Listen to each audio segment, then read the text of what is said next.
And welcome back to the Real Estate Show here on KCMX, AM 880, 99.5. Pete Belcaster and Joe Brett, the real estate guys in the house with you today. And thanks for joining us on our new home of the Real Estate Show here on KCMX. Today on the show, by the way, Joe Brett and I, we're both real estate brokers with John L. Scott in Southern Oregon. And we get together with you once a week here on KCMX to talk about all sorts of real estate related issues and topics.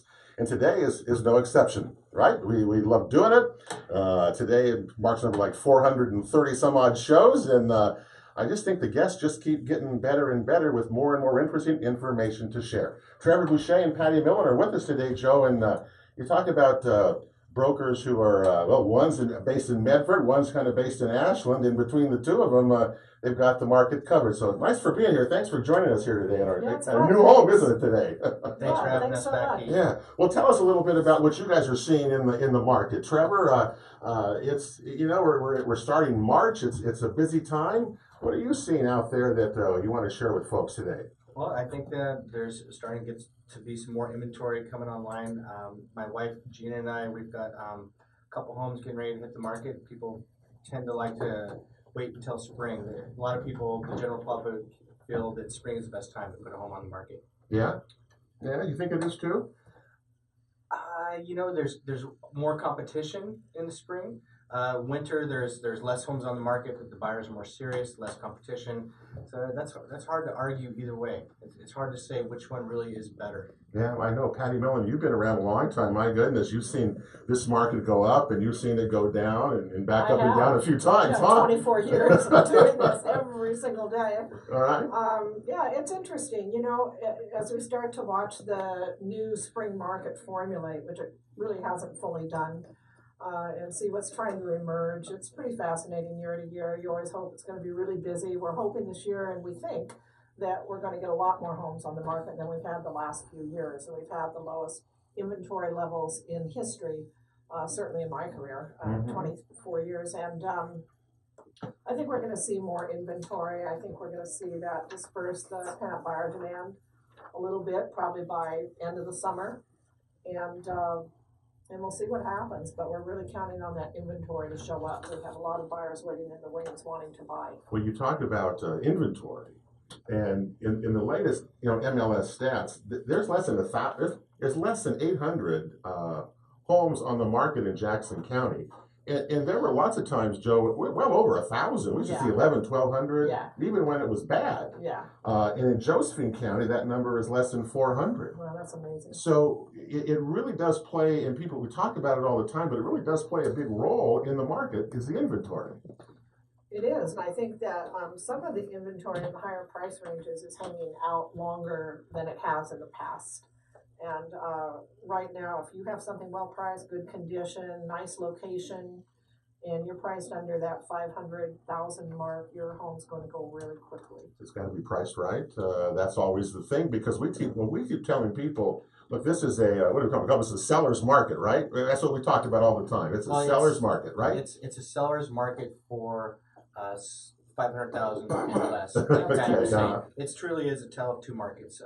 Homes that are 700,000 and above are sitting anywhere from 6 to 12 months on the market. A lot of those aren't even being sold; they're just being pulled off. Mm-hmm. All right. So what is that? So what do you do at this point? Well, if you're going to be priced above 700,000, you need to really be priced competitively. Mm-hmm. And Pat, you're saying the upper end market really is struggling right now in Jackson County, in Southern Oregon in general. It is. A couple of months ago, we saw stats coming out showing that we had 26 months of inventory for homes above 750,000. So listeners need to know that, once you're above 6 months of inventory, that's a balanced buyer-seller market. Once you go above that, you're heading towards a buyer's market, and you're going to see price reductions. And for the higher end, that's where they are right now. And so they need to get the memo and be aware of that. Yeah. Absolutely, yeah. That's I agree 100%. You both deal in a lot of in luxury homes as well. Yeah. Are the buyers just not out there, Patty or Trevor? What's this kind of the story with that? Or just too many homes on the market in that area? Well, it's in that price range, like what we're talking about. It's a buyer's market in that price range, right? And so we have a listing that's priced at 850,000, and we're actually getting a fair amount of activity showing it. You're showing it, but there's a lot of competition in that price range, and because it's a buyer's market, they're able to kind of pick the very best, the cream of the crop, so to speak, and probably even get them down on price once they pick the very best home on the market. And I think I'm also seeing, because our higher end listings, we're getting showings regularly, but the buyers just aren't pulling the trigger right now. They're hesitating to make decisions. I think maybe they want to see if other properties are coming on the market in the spring, so they have a wider choice. Some of them are just getting ready to put their homes on the market, say down in Palo Alto or places in California. So I think we're going to see those homes start moving, but we haven't for the last 6 months. And there is a buyer's quandary right now. I'm working with several sets of buyers that are not in a position where they have to get in a home or have to move. They're not seeing what they like and what they want and are going to really feel good about in the inventory that's available. And they're kind of waiting it out and just waiting for the spring to come. And they're discerning. They're not desperate buyers. We have a lot of those buyers. They are just biding their time, and they know it's going to come, but they're hanging in there really nicely, and that's really what you have to do in this market. Yeah, and I guess I just want to say too, if something's priced really well, like we just listed 2 homes last week in Ashland. These were smaller, modest homes. One was at $330,000, and we had 5 offers in 2 days. And I was talking to an agent that showed one of them, and she said when she came out from showing the home, there was a line of 9 people waiting to come in and look at it. And the other home went right away too. They were both pending within 2 days. Well, in the markets that we had an open house at one of my listings at 680 Forest in Ashland. Had 21 people come through. So that's at 600,000. So it's really interesting what's out there. People are looking. I think I've sold that house 3 times before. Over my career, I know it really well. Well, if you want to sell it a 4th time, the door is open. So yeah, it's there. So anyway, well, that's interesting. In the high-end market, let me have one more question on that. Is it mostly cash buyers? Are they coming in? Are they getting loans for these kind of upper-end homes? Or what's the combination that they're using to purchase in this type of area? In my experience, I'd say there's a higher percentage of cash buyers in the high-end market, but still it's not the majority. I'd say maybe it's 25%. And they're putting. Go ahead. I'm seeing more cash buyers in that higher end market, but I think the higher end homes that are going are homes with some acreage. I was just looking and saw that in Ashland for in-town homes. So these are homes in Ashland, not on acreage, over $1 million. Only one is sold since October 2016. Wow, that's almost a year and a half. Yeah, but we have had some on acreage go, so that's on acreage, and that's a difference. Yeah, so it's a big difference there. Well, I wonder where that's going to end up out of the thing. Switch gears to down at the other end of the market in first-time home buyers. I think they make up about 36% nationally of sales in the country are first-time home buyers. Well, that's anybody 3 years, you haven't owned a home for 3 years, so it's not we think of as young people doing that, but they're out there. That's a lot. Are you seeing that around as well, both of you? That market also, that's a big market right now. I am seeing more first-time home buyers, and they're younger families, millennials, and the economy has finally come around here. Unemployment's low, and these young people who are forming families are looking to buy. And they're buying. Yeah. And that is really good news because remember, home ownership in this country, was dropping. I think it went down to 63%. And since the last year with millennials, because the economy is doing better, there's more money in the economy, people have jobs. Home ownership has jumped to 64.3%. Yeah. That's turned around. And the big deal here for us as realtors and buyers out there is that once these millennials buy, they're no longer in their parents' homes. Then these people can downsize, they can put their homes on the market, they can move forward this next chapter of their lives. But I think, I was looking at some of the stats for pending sales countywide right now, and so homes that are under 300,000 make up 54% of the market. Homes under 400,000 make up 78% of the market. Wow! So that's who's buying homes. They absolutely are. And there's competition still out there. Do you see that among your listings, multiple offers, or is that kind of slowed down from? Last summer it seemed like everybody who came into our show was multiple offers and that kind of I'm thing. seeing multiple offers in the lower ranges, yeah. Yes, You still I are. think 300 and less. If it's a excellent condition home and it's priced right, Yeah. you're still going to see multiple All offers. right. Tell me what you advise clients in the selling part of this thing in terms of getting your home ready to sell. Because, sellers want a high price. Right? Sellers are out there wanting as much money as they can. What do you advise sellers, Patty and Trevor, about the home, getting it ready to put on the market? Well, it's number one, decluttered. Number two, freshen it up, whether that's paint or flooring. Buyers, what they really want is something that's turnkey. Right. They want to be able to move in ready. Move in and Okay. live. That's Well, what they they want. watch all these HGTV shows, Yeah. and they think they're gonna come in and just see these tricked out houses and stuff, and some Yeah. people trick them out and some don't, Yeah. and they sell faster that way, but I think that a lot of buyers are realistic and they know they're gonna have to probably replace some carpeting or some countertops over time, but you should have it looking nice and smelling good, That's really Yeah, important. that's really important. Yeah, I'd when say you come through. paint is one of the least expensive things you can do to make a house Yeah. more marketable. Yeah. Right. And flowers and things And I like don't that. think, I tell people, I don't even have to go, you don't need to go redo your kitchen. No. Why? Someone's going to come in and redo it anyway. But have the house looking good and ready to move in as best you can. And Yeah. of course, decluttered. Yeah, And pride of declutter. ownership. Once they, because your front door, really took a close look at your front door. That's the first impression. Your front porch, and how you have that looking. If it's shoddy looking, when they come in, they're looking for stuff. Right. But if it looks nice and clean, they're looking up. They're like enjoying the house, and they're not looking down. Patty looking is for things. absolutely right. We have a client.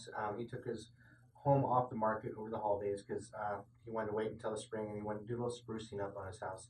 But he painted the entryway to his house. He did some landscaping in the front, got some bark and some flowers, and all those little things that he did, the sprucing of the paint and the landscaping. When you walk in the house, you have a different feel. It's a Yeah, different absolutely. energetic, Yeah. totally. Yeah. Well, I think landscaping out front, remember that it's changed from what buyers are looking for. Yeah. We used to think everybody wants a single level, main level master, things like this. Now they're looking at landscaping, outdoor living spaces, all sorts of amenities that people are looking for to get the price that you want. We got a break coming up here in a little bit. We're talking with Trevor Boucher and Patty Millen from John L. Scott on our Market Watch show today on the Real Estate Show. I'm curious as to what you guys think of this two things. This last month, sellers were getting over 95% of their price. 96%, 97% That's right. in some cases. Yeah.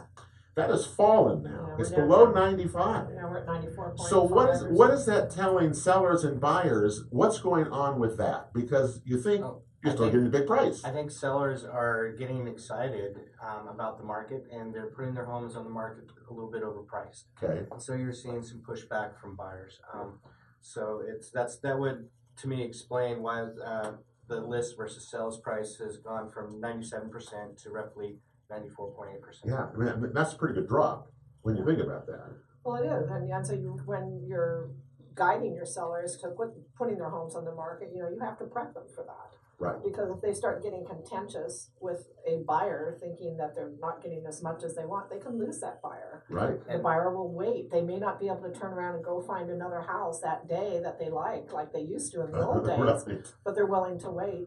Yeah. And the end game for them is Yeah. I need a really good value at the end of the day that I can live with for the next 20, 30 years. Exactly. Yeah. All right. And a lot of these sellers are overlooking the fact that there's going to need to be an appraisal done down the road. Right. You can't get around that appraisal when there's a Nope. loan involved. And appraisals coming in for you. How has that been going? Everybody goes through. Joe we all go through appraisals, and sometimes. Anyway, what's your impression of them right now? I think that you have to work hard with them a little bit. Sometimes they're coming in, but sometimes they're coming in a little low. And we're getting some of the sellers agents that are saying, well, we want the buyer to accept the appraisal no matter what it is. And we're like, Right. no, No. we'll pay maybe $1,000, $2,000 above the appraisal, but we're not going to absorb all of that. Or no, we'll pay what it's appraised for. And, just what it's appraised for. Mhm. Yeah. Because some people, you can pay more, right? You can always do that. If but you've got it. People don't want to. If you want to, but you really don't want to, right? That's why Walmart is so successful. On that point, though, I do want to say, I just bought a house in October, and I knew it would be my last home. Uh-huh. And I knew that the pleasure benefit it's going to give me over the next 20 years or whatever was what was important to me. It wasn't really about that money. It wasn't about that appraisal. And so I was totally prepared to pay the difference if that came in because of what that meant to me. And I think that you have to really look at that too. What's the pleasure benefit that home's going to give you and what's that worth to you? Because you actually went and downsized in your whole thing now, your world, and you like it. I actually upsized.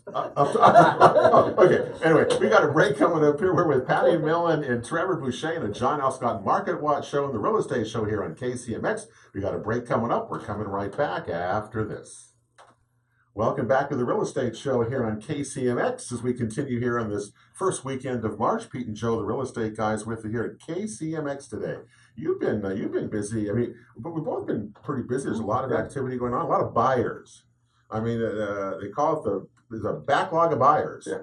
And it sure seems that that's true. Yeah, one of the families I'm working with just wrote to me today and said, "We miss you because we haven't got out and checked out a place. We're looking for 4 bedrooms in a specific school district, so Yeah. it limits. It narrows the search it down really a lot. does. But I think we got one we're going to go take a peek at this weekend, and if nothing else, at least get to see each other and catch up. That's always good to do. It's about relationships with clients, I'll tell you that. Trevor Boucher and Patty Millen from John L. Scott are with us here on the Real Estate Show today. They're both brokers with John L. Scott. One's in Medford based, one's in Ashland, and both of them are pretty darn good brokers who have an insight on the market that is fascinating to talk with you both because you see different people. We all see different people. Yeah, we do. And where they come from. Right now, our buyers are local. Yep. A lot of local buyers. Majority, Tell me where yours are coming for the buyers that you see. Are they local? Are they buying up, moving down, or what's going on?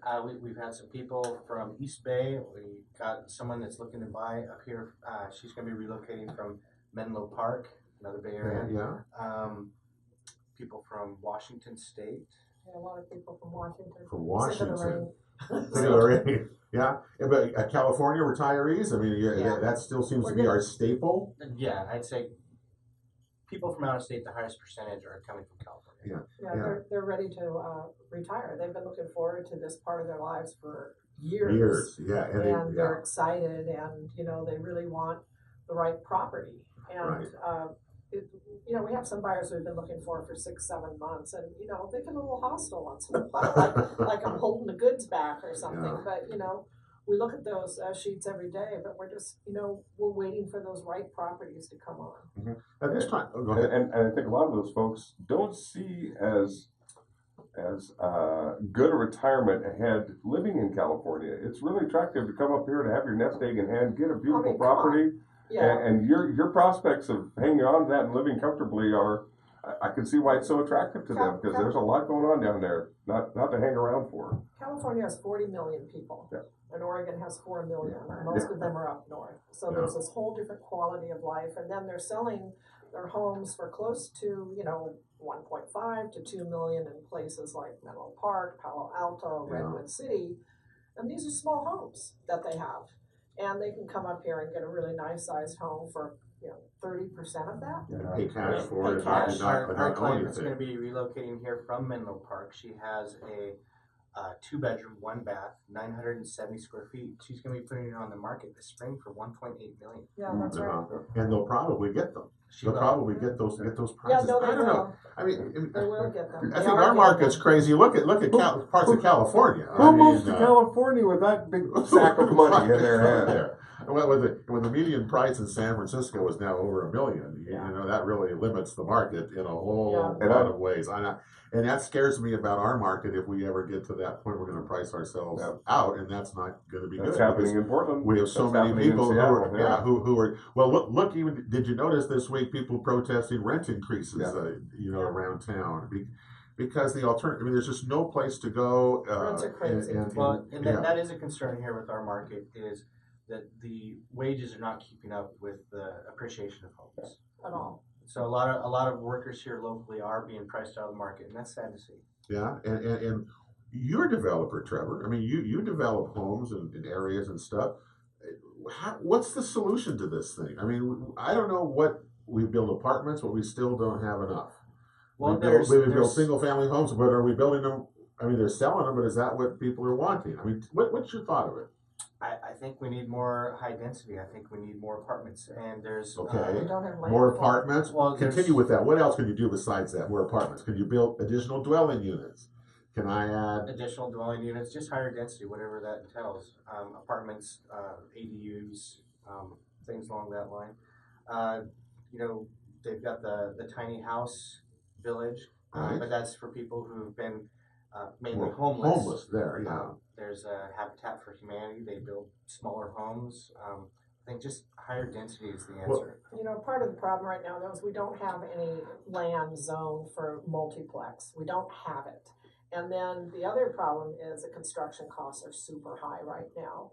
And then the people that have any sort of commercial land or multiplex land that can be built on, they want these high out of the sky prices. And you can't make money with it, you know, so people are staying away from it. And, you know, the construction costs are high Yeah. right now. And Joe, what would Joe attends all these, planning commission meetings all over the place. So Lucky me. lucky you. Didn't Medford just pass something that they're going to add a tax on to new construction again for what? I forget what it was for. 1/3 of 1% on new construction excise tax that will go towards affordable housing and solutions and opportunities to invest in, create and find land that can get into the hands of developers at a reasonable price, Reasonable price. offset some of the SDCs and some of those Yeah. building costs that we see are prohibiting Yeah. development from what could be and what could be So- happening maybe. So I can hear Brad Bennington from the Home Yep. Builder or the Yes, Builder you can. Association right now saying, but you're taxing new construction Right. more already it's taxed Yeah, to it's death. ridiculous. To tax that to support affordable housing, that's not the solution to it. I That's just a met tough with one. a representative for a builder the other day, and you know they build in Klamath Falls, they build in Roseburg, they build in different communities like that where it's affordable, Where it's affordable. and Yeah. they don't build here. Well, I see people coming in the valley. Some clients that I've had. We start here, can't find anything. We go over to Josephine County and look. I know Joe lives in there, and Yeah. you guys have all sold Yeah. there as well. And now even they went over to Klamath County Yeah. because it's more affordable even over there to Yeah. find something. So it's really we're the victim of our success some ways in the housing And industry here. even the urban growth boundary that Medford is about to get approved through the state land use folks, even the addition of those lands are really divvied up, and a lot of it is going to turn into 3-2 single family housing. That's right. And there's not an abundance of land left over where we see some relief, maybe potentially inside even 5 to 10 years down the line. I think that land's going to be spoken for in other uses, more profitable uses, and that's Yeah. just the dynamics of the market. Yeah. Do you two think that in the future? I mean, let's face it, families have changed. When Yeah, they when have. Patty, when you and I were growing up, families were pretty large. Yeah, they were. Joe, your family too. Trevor's a young guy, so he's I out of have 4 this. brothers. Okay. But today, Yeah. we only have one child, two children. Maybe so many people are putting off marriage or whatever it is. But other housing, people don't necessarily want a 3-2 with 1,600 square feet by themselves or one other person or a roommate. That's what we're not building anywhere. That's what we don't seem to have any attention paid to that. Maybe because you can't make any money on it as a builder on that kind of property. I don't know. Well, I think some of that's going to be coming. I think that people are going to be doing some contemporary, different, smaller units that are Mm-hmm. kind of hipster community villages, things like that. Nice high ceilings and slick interiors and Right. stuff. It's gonna be Kinda small. a culture change that comes with the market dynamics of people not needing or wanting the bigger houses, something more affordable, and the hope for home ownership. If you Yeah. cut that house in half, it's much more affordable. People trying to get in the game, especially young people. Yeah. In White City, there was a builder out there that built a number of 2-bedroom, 1-bath, 1-car garage homes. Okay. And I would never have thought that there would really be a market for Probably that. sold but them all. He did. Yeah, He did. yeah. Absolutely. I can see where that would happen.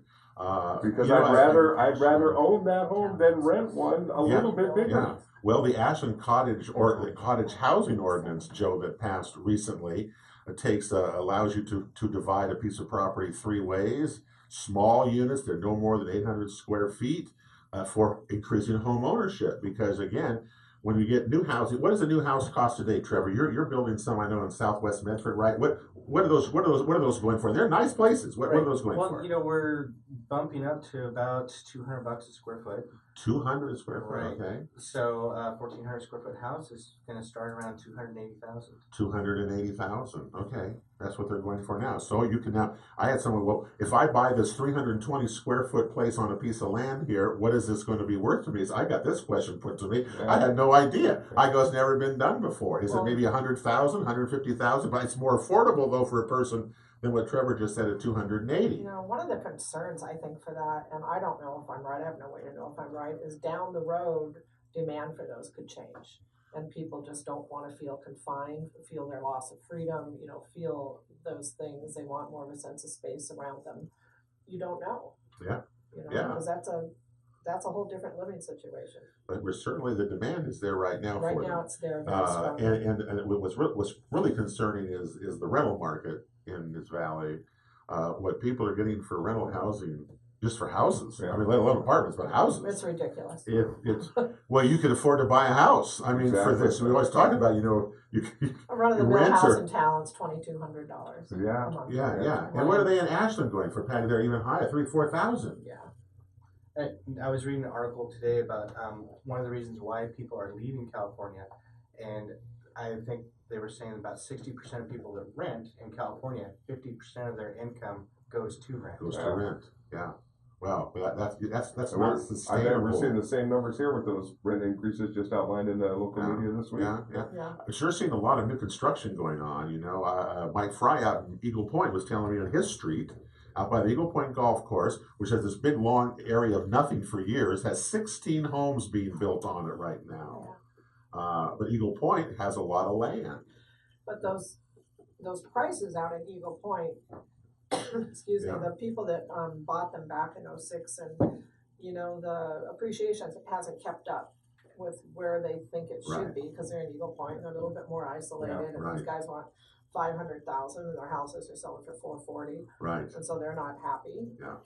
But they're getting close to that now. A lot of people actually, well, you don't think they're going to get that, they may not get that high there. Well, no, they can't appraise. You can't appraise there. Can't appraise That's it. And right. also, if I had that $500,000, I could find some places That's right. even more desirable than those beautiful homes that we're talking about out there. Yeah. It's interesting, the different I'd like to areas. have that opportunity someday to go. Yeah. Especially for the place you just bought. I'm just curious to see if when that new bypass is completed on 62, Okay. if Eagle Point sees a little bit of a Oh, bump yeah, in appreciation. good point. I wonder. Well, it could. It could, because it's going to be easier to get to, I think. Right. Isn't that what they say? It's supposed to be. Although Well, it can't be you can't, harder. you can't tell me that by that today, but It can't be any harder than it is right now. Yeah. So Well, anything's we'll gonna see. The help. other thing, you know, I just want to, if any sellers are listening here, you know, because sometimes I meet with sellers and they're like, well, you know, you give them the price, you show them the market data, you say, this is where it can appraise. We can try higher if you want. Maybe a cash buyer will come in. But I just, you know, it's like, well, this is what I have into it, this is what I have to get out of it. And, you know, the question I've asked a few of them is, did you ever make money in real estate? And they're like, oh, yeah, you know, and they tell you these stories, and they light up and all that. It's like, well, there you go, you made it, you know, and this is going to maybe even that out a little bit, because you may not make that here, but you have. And so if you look at the whole picture of it, it's been good to you. Yeah, yeah. And to not Yeah, proceed to not get on with your life. The truth of the matter is when a buyer comes to someone whose house is overpriced, and the buyer could have, or excuse me, the seller could have all these reasons. They've got this Right. much into it. I put all this they need to into get it. this out I of did. it. Yep. The buyer really doesn't take that into account. No. They're looking to get the best deal for themselves possible. Yeah, absolutely. Yeah, I know. I've heard sellers say that. I'm going to be saying that. I know Yeah, in the you next are. 2 months Yeah, when my and- house goes on the And I'm market. going to tell you. Patty just did that with her house because I brought the buyer that we Yeah, you bought her did. house. Thanks, So, so we went all through that, Joe, and know that, And I'm isn't it gonna, true? I'm gonna bring the buyer to you and say, Pete, this is all they've got. I mean, we can't meet your exorbitant demands here. Well, anyway, we got a break coming up here on the Real Estate Show. We're talking with Patty Millen and Trevor Boucher, John L. Scott Real Estate Brokers, here on the John L. Scott Market Watch Show. Pete and Joe, the real estate guys, with you here today. Don't you dare go away. We're coming right back to KCMX right after this. And the real estate rolls on here on KCMX this first weekend of March. Pete and Joe, the real estate guys, with you here today. And thanks for joining us here on AM 880, 99.5 FM. You're I'm in really- a what? Well, you got a good mood or something. What's going I'm on? really proud of you. You got the station right every time. So far. That's sometimes the hardest thing. So far, that's true. Changing Anyway, houses. today on the show, presented, of course, by John L. Scott of Medford and Ashland, and we're going to say Eugene is part of that group now. But Patty Millen and Trevor Boucher, John L. Scott Real Estate Brokers, are with us today, and thanks for being with us, you guys. It's been interesting It's talking fun. with you, getting your insights into this whole crazy real It's estate exciting. market. You know, there's just a lot going on. I've never, what amazes me about real estate and all the different things of it is the world's, you've always heard in economics, supply and demand. I mean, that was always what everything was based upon. It's And about all I remember. I'm telling from you, economics. the real Boils estate down to that, is yeah. really the great example Yeah. of that. Yeah. Market driven, everything about it. Trevor, you represent, I know, a developer. I know you sell you sell properties for a developer. Right. We've got a little subdivision in Southwest Medford. Yeah. It's called Anjou View. We've sold 10 lots. We've got 9 left. Terry Bunton is the builder. You had him on your show previously. Yeah. Does a great job. People just love working with him. We've got granite, standard, stainless steel appliances. You can pick interior and exterior paint. Just does a tremendous job. Those homes are starting at $300,000. At 300,000. How big are they? 1,500? The smallest one that we've done so far is 1,458 square feet. Mm-hmm. Nice. And that's an affordable price for a lot of people. Right. And it's a good size for some. You said you sold 10 out of, I'm sorry, how many did you sell 10 out of 19. 10 out of 19. Tell where they are. They're right off of Thomas Road, close to where Thomas Road and South Stage are. And the lots are how big?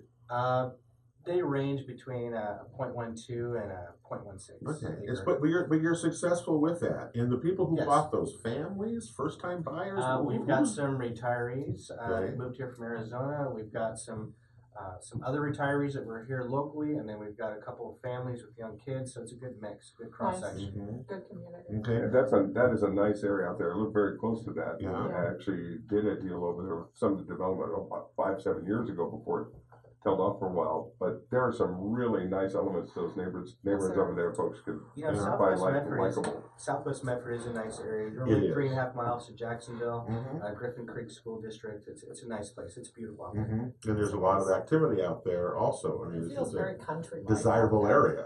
Yeah, Yes. yeah. Well, what do you two, Trevor and Patty? What are you advising people? A lot of us who live in the valley, and a lot of our listeners, we're either moving up or moving down in the world. You know, we're either downsizing or right sizing, whatever you want to call that. Is one area, and the other one is people who are here wanting to move up and get a bigger place, a newer place, or whatever. That is really a problem. Tell me how what you're talking with your clients about in terms of dealing with this, because okay, go ahead.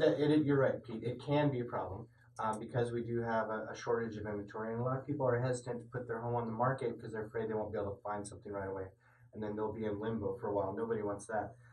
But you know, as Patty can tell you, experienced agent, that Patty's one of my mentors. I look up to her. But there's certain ways that you can write a listing and put it on the MLS. You can say that the close of this home is contingent upon them successfully identifying a new home.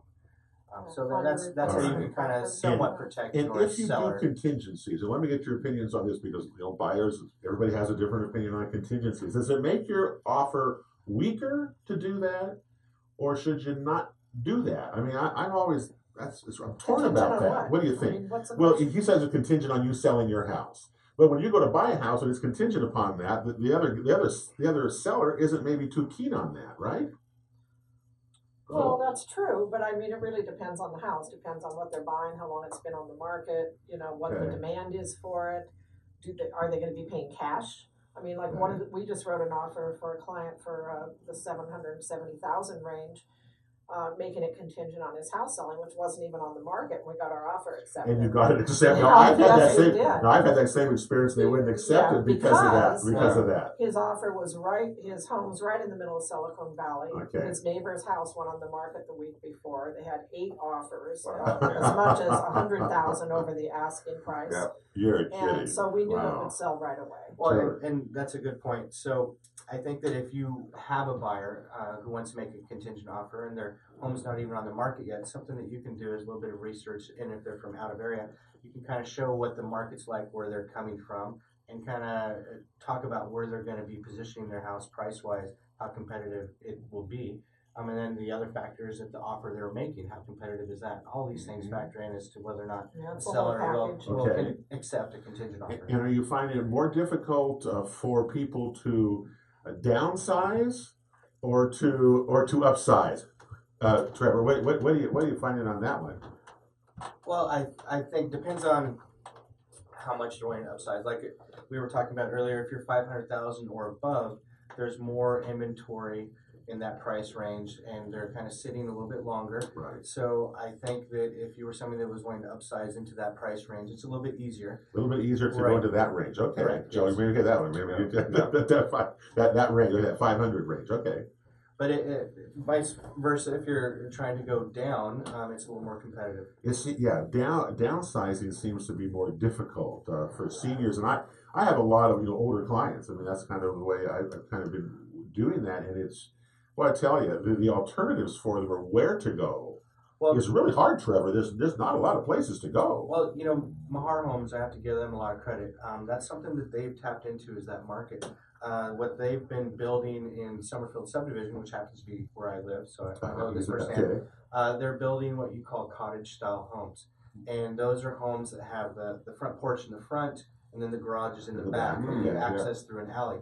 And those are starting out now. They just recently raised the prices. I think those are about $385 now. See, 385. Those are, again, if you're downsizing, sometimes, do you want to downsize to that higher price? You Right. see, that's the difference. They're not having any problems But selling. no, I know Yeah. that. If I know that. Well, that must be some of the people from California that are coming in and maybe doing that. But downsizing seems like that's a lot of money to do that with for a lot of people. Not Well, everybody. but beyond it's that. a great East Medford location, close Yeah. to shopping, Oh. close to the hospitals. Yeah. Yeah, well, it's good to hear that they're doing that because that's an alternative. One of the things, of course, to go to when you downsize, is manufactured homes and parks, or independent living places like like a Brookdale or those places. But beyond that, then you got an apartment. That's it, Joe. There's nothing else. I need 800 square feet Yeah, on about an acre. So yeah, no on one an of my acre. neighbors. On an acre. Yeah, I'd be happy as a clam. Everybody wants everybody wants a little bit of space. I truly understand that.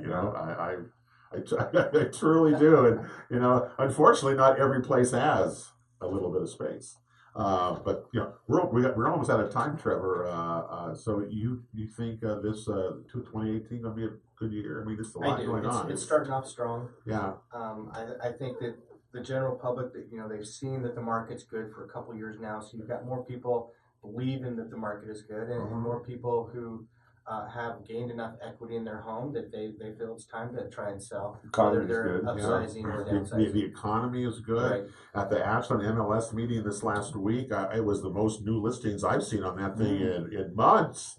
I mean, there were weeks there were 0, and there was probably 12, I think, on it this week. It was a lot of them. So it's really about inventory coming back to make a difference, I think, as we go into March, April, May. Because if we sit here next month and it's still 750, I guarantee you it's not going to be available homes in the market, we're really in trouble, Well, and they're selling faster. The thing is, they're selling faster than they're being replaced, right? Yeah, That's the problem. Yeah. That is true, and So- that's just the downward spiral as far as inventory goes. That's where that supply and demand comes in there, and we're seeing that. I don't think there's any slowdown coming at all. I really don't. Next week when we hear from So Ready, because they're in charge of the economic parts of our valley, and they're busy too. So as long as there's jobs, people to pay, that's really important. In a couple of weeks, by the way, the Rogue Valley Association of Realtors has their Food and Wine Classic coming on, which supports the Home Network, or the Home Foundation, which supports the Access first-time home buyers. And hopefully a lot of people will take advantage of those programs because you can get upwards of $7,000 to help with closing costs and things like And that. one of our favorite fundraisers, Yeah. where you get to eat and drink. And you get to eat and drink. Well, we're out of time. Patty, Trevor, hey, thanks for visiting Oh, with so us. fun. We'll do Always. it again. Good luck Thanks to for you having me both. back. You And guys are amazing. it's always a pleasure to pick your brains and Yeah. hear what Thank your you. insights into the real estate market is. That'll do it for the Real Estate Show this week. For Pete and Joe, have a great week, everybody. God bless you all. We'll talk to you next weekend right back here on KCMX.